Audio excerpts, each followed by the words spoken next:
Episode 80 did not come to play, and we have way too much to talk about. What's good, y'all? This is Erica Van coming to you right here on Erica Van TV with another Beyond the Gates video. And in this one, I'm breaking down season 1, episode number 80. And I really adored this episode. This might be one of my favorite episodes of the season thus far. If you're new here, hit that subscribe button and turn your bell notifications so you don't miss out on any of my Beyond the Gates content and conversations. Y'all, where do I even begin? Where do I even begin? My favorite part of the episode by far, Bill and Dani and Bill. Absolutely, immediately. Give me 14 of them right now. Like, yes, and that's not because I want them back together, but because this is what I feel like one of the most genuine, honest, accountable apologies delivered by an F-boy or F-man that we have seen on our television screens. It might be the number one, but I would have to go back through my Rolodex and actually verify before I could confirm. But it is definitely top five. Top five.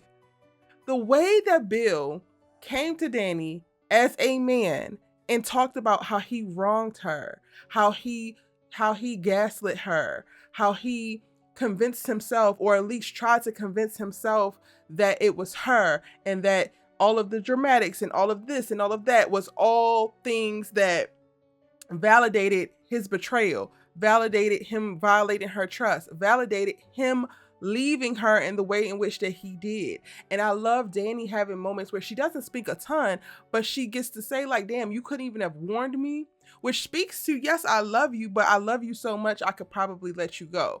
No, I would want to fight for you, but I would also understand better if it wasn't just a you dumping me.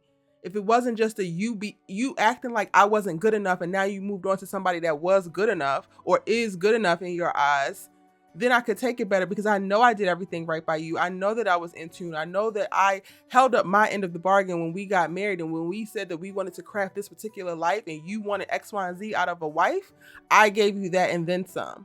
You were the one who dropped the ball. And then him acknowledging like he's the one who dropped the ball. The only note I have, which is not even really a note, y'all, because this is true to life, right? Like, nothing is perfect. Not even apologies, not even accountability.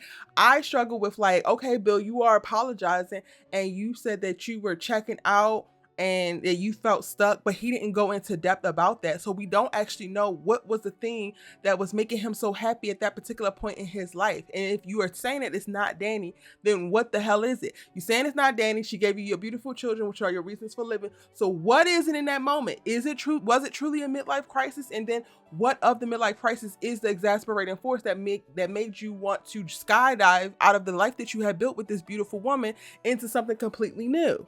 Because we don't actually get that. But you know what? It's not really a note for me, because I think that if he would have said it, would have been too perfect. It would have been too perfect. Like, that is something that you can leave for him to expound upon, or it's something for him to discover, right? Like, this very much so felt like Bill is in a moment. He just had a stroke. His body's betrayed him. He was still struggling in the hospital, even with his wife by his side, right? His wife is by his side and he still doesn't feel calm. He still doesn't feel like this is something that he can be. But then Dani walks in and she provides the calming force. She provides the grounding. She provides the essence that allows him to feel like big, bad, powerful Bill Hamilton, even in this hospital room. And now he has to like grapple with that. What does that mean? Do I still love her? Do I miss her? Do I want her back? No, I don't want her back because I love Haley. But I also need to acknowledge that this is what this did for me. And she did it for me when she didn't even owe me that. I'm not even entitled to her grace. I'm not entitled to her desire. I'm not entitled to her well wishes, her prayers, her hopes for me anymore. I lost the privilege of all of that when I decided to throw her ass out and move on unceremoniously, right? Without a conversation. I just thought that this freaking conversation between the two of them was just so spot on. It was so honest. It was just everything that you needed to see. It grounded to me the show in something real again, because a lot of the storylines are starting to get a little, okay, all over the place. It's like a little bit of drama for drama's sake, and I get that it's a soap opera, but like, these are the type of scenes, these are the type of moments, this is the type of character development and character conversations that I live for, y'all. Like, I absolutely live for, because it's grounded in something that is so real on both parties. I love that Bill took the lead within the conversation. Like, he did have to be probed by Dani of like, why are you here? Tell me why you're here.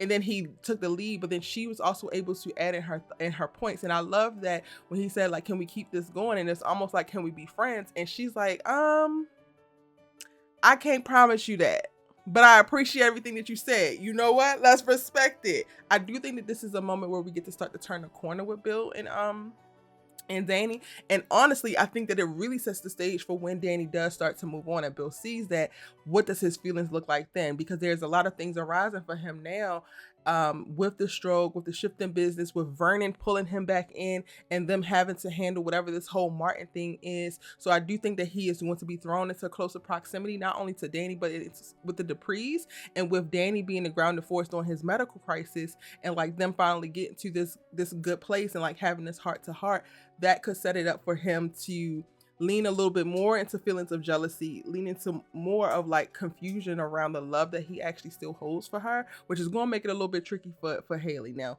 I'm going to talk about Haley real quickly, because for me, Haley will never miss an opportunity to prove that she's insecure. Because why are you at Dani's house? You go to the office, you see that Bill is not there because he left early. Caroline, I'll tell you where he went, but you, I guess, automatically assume that he went to Dani's house, so that you take your ass to Dani's house. Why not take your ass home? So then once you arrive at Dani's house and he's not there, or maybe you saw his car and then you pulled in after because you wanted to go ahead and reiterate that regardless of if he was here, regardless of if he's talking to you, he still loves me. He's never coming back to you. He's never going to leave me. Wah. Girl, if you have to say it, you're convincing yourself, nobody else.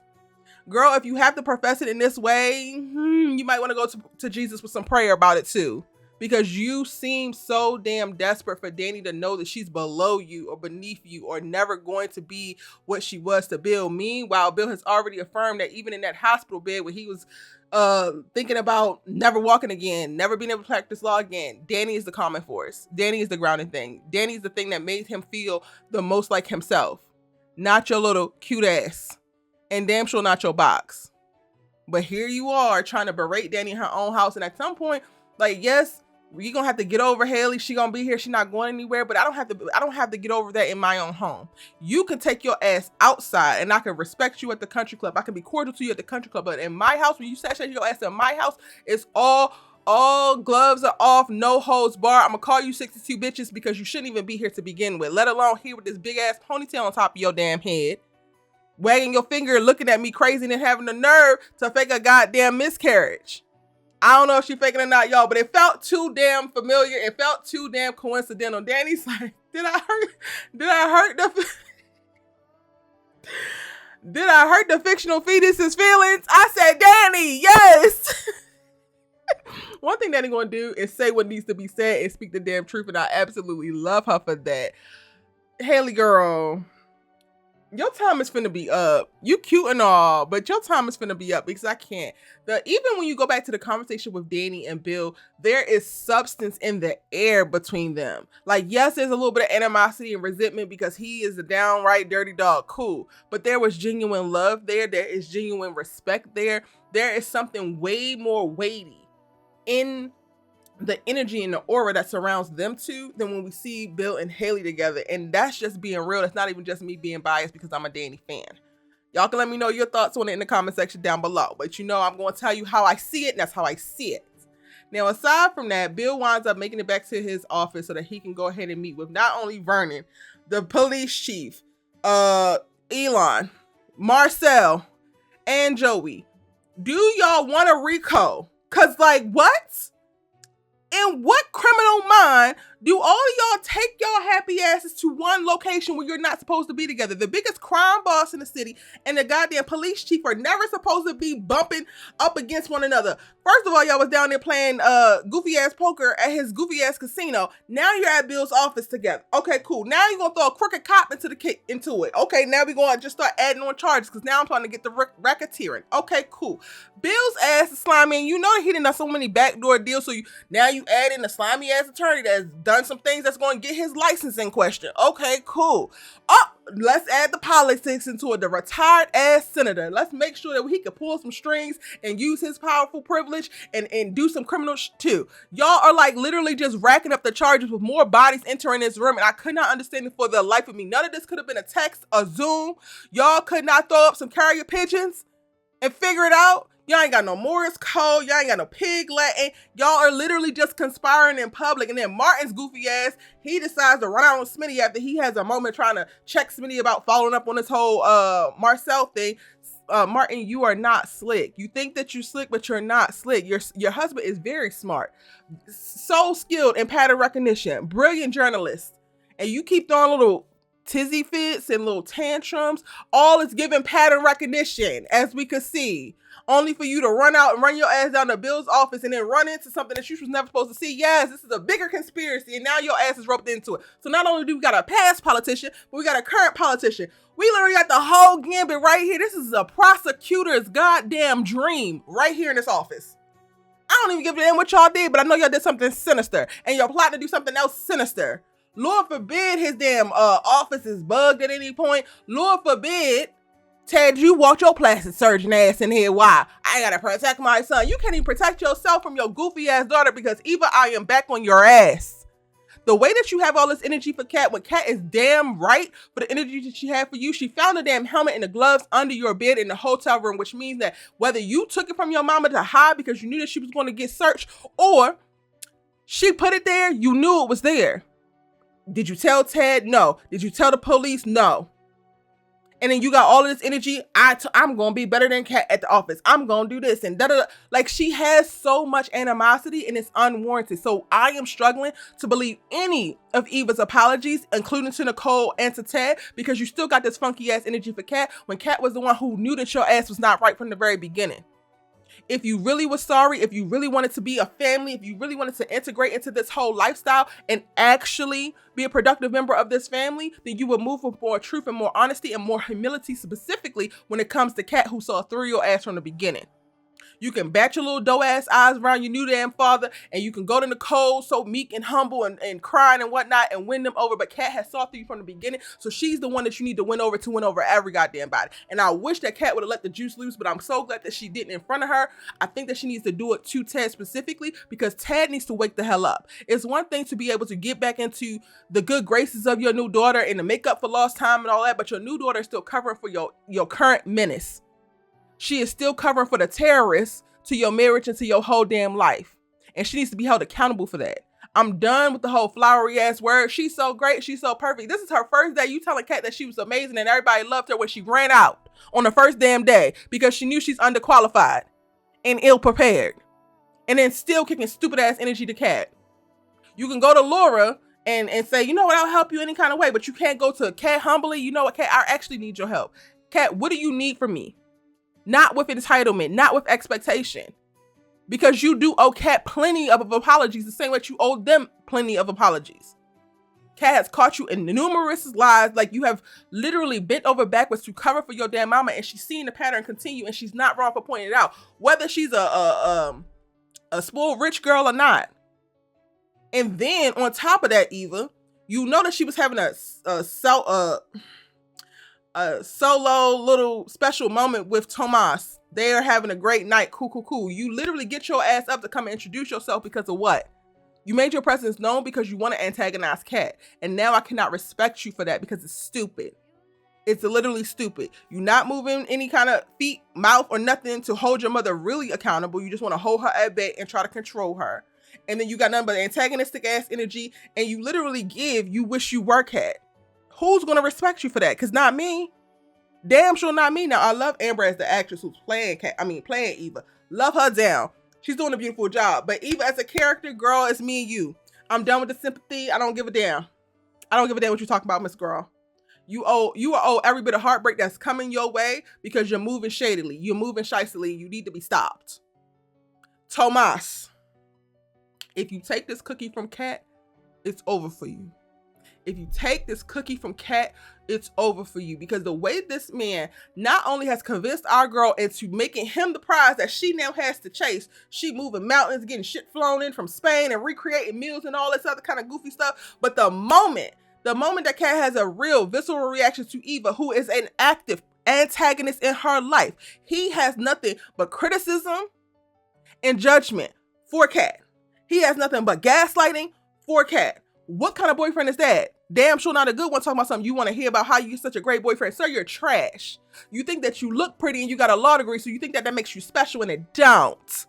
It don't at all. Ugh, I don't know for the life of me what is attracting Cat to Tomas. If Eva wants him so bad, let her goofy ass have him, because I bet you he is not the goddamn prize. He speaks so slow. He's narcissistic. He just It is nasty work when the men are out here wanting to be the baddest bitch in the room. No, bad bitches should not pursue men who wishes that they were the bad bitch. And Tomas wishes that he was the bad bitch. Is trying to make himself the bad bitch. And it's sad that our little poor Cat, our doting virgin black girl, well-to-do black girl, intelligent black girl, affluent black girl, feels like she needs to lower herself to run after this goofy ass Latino man. No, absolutely not. Hate it. What else happened in this episode? Oh, last but not least, y'all, Jacob's ass. Your father is shady. Your father is a dirty cop as well. Your father is not getting the wool pulled over his eyes. Your father is a part of the problem, Jacob. I know this is going to be a very hard pill for you, a very large and hard pill for you to swallow, but you need to go ahead and prep your throat, baby. Prep your throat, because you're going to have to swallow it. Smitty is absolutely on it, and he meets up with Jacob in this episode, and this is after we have a moment where Jacob is disclosing to Naomi what's going on and how he feels like his father totally missed it because Marcel was in his like rookie class and he got these feelings or whatever, so he just overlooked it. But no, his father's part of the problem, and I would not be surprised if we see Jacob stumble upon one of these goofy ass conspiracy meetings that they continue to have, because I don't think this is gonna be the last one. This one meeting in Bill's office is one, but we're gonna start to see them bumping into each other again. And baby, the way that Jacob is going to suffer under the disillusionment of his dad and like watching his hero fall from this pedestal place that he has him at all the way down to below maybe even his partner Marcel. I hate to see it. It's gonna put him in a very weird place. I'm hoping that it doesn't put him in a place to like make his marriage strained, but that, you know, it's not outside the realm of possibility. I'm here for Smitty. I don't think that Smitty's going to leave Martin behind this, but once Smitty finds out, I think that Smitty needs to give Martin every bit of smoke that he can possibly muster and find, because there's no reason why Martin should not be coming clean to Smitty. Smitty seems like a very safe space for Martin that he's choosing not to lean on. Yeah. Those are my thoughts. That's everything that went down. Let me know what y'all thought in the comment section down below. It's your good sis you love to talk TV with, and I'll see you in my next one.